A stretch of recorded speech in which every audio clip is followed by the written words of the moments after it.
Good morning, Family Feud Fantasy Football. I guess it's not really good morning since the man had me down, wasn't able to get this out in the morning. Plus, I did promise a little bit more production, so hopefully you like the introduction there and the background that we have. But let's jump into it. First off, I want to shout out and provide a huge thank you to Paul and Rowena Ford for putting on an amazing Camp Torenta Classic. There was a lot of coordination and negotiation and planning. And I think I speak on behalf of everyone in saying thank you for putting it all together and allowing us to have a really, really amazing time. Also, wanted to say happy anniversary since today is that official day. Woohoo!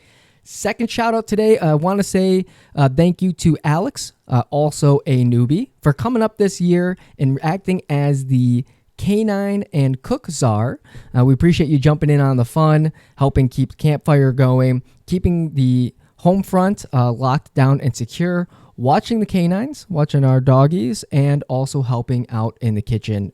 Kept everything going really, really well. We appreciate you. And we also want to give a shout out to Alex as our competition czar and Family Feud host, one that I might say could give Steve Harvey a run for his money. You were keeping up immaculate vibes and coordinating with the two captains for the formats for the festivities of the Classic. Really appreciate you putting that all together. And congratulations to Team Uncle Alex, or if I remember, from the El Dorado golf course, before maybe I had too much to drink. Fighting for par as a team name. Congratulations for a dominant performance and pulling away with the victory. Moving into the Family Feud Fantasy Football League, which is a little bit of a mouthful, but I'm loving it. We had a wild weekend. There were some highs and some lows this week, which created some pretty good scoring going into week 2. Very close match until last night's Monday Night Football special, taking on Steph with the Real America's team. I have to say I may need to change my team name after Alvin Kamara's absolutely dominant performance. So you might see that team name change to Lights Kamara Action. Going into the Royal Oak Cavaliers and greatest show on paper, Aunt Kim and Uncle Alex. This one also came down to the wire.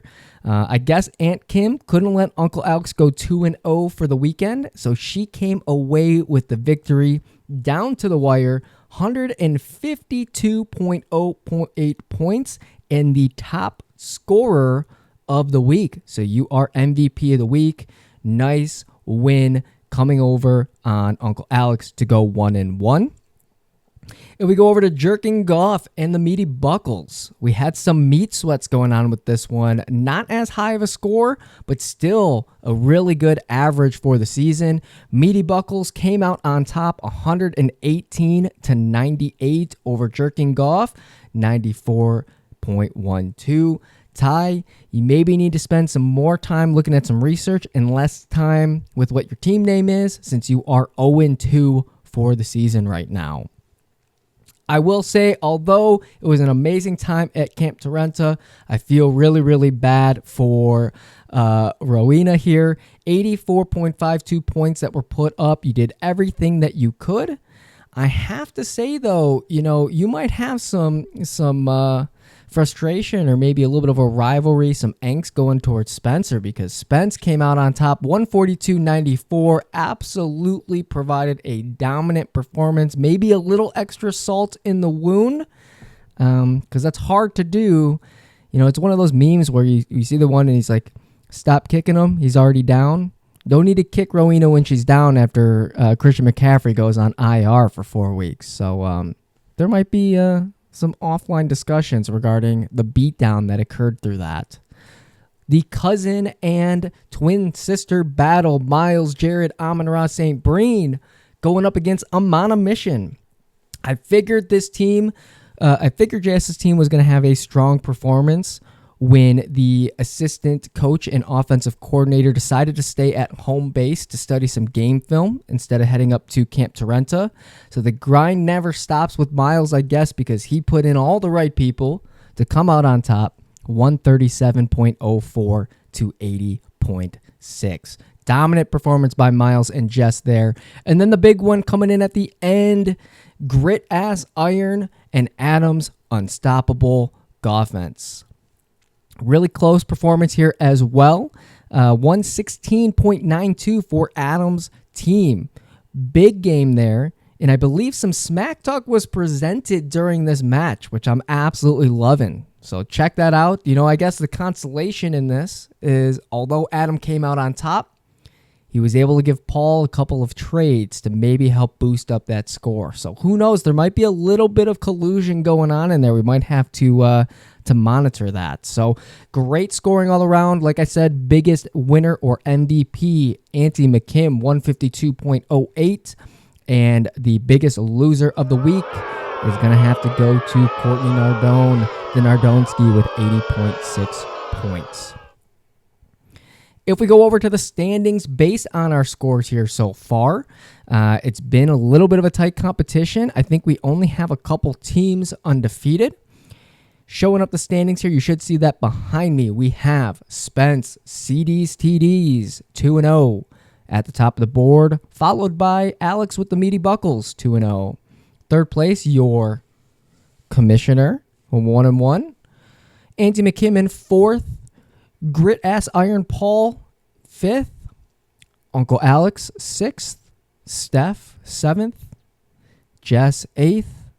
Adam, 9th. Courtney, 10th. Tyler, 11th. And Rowena, 12th.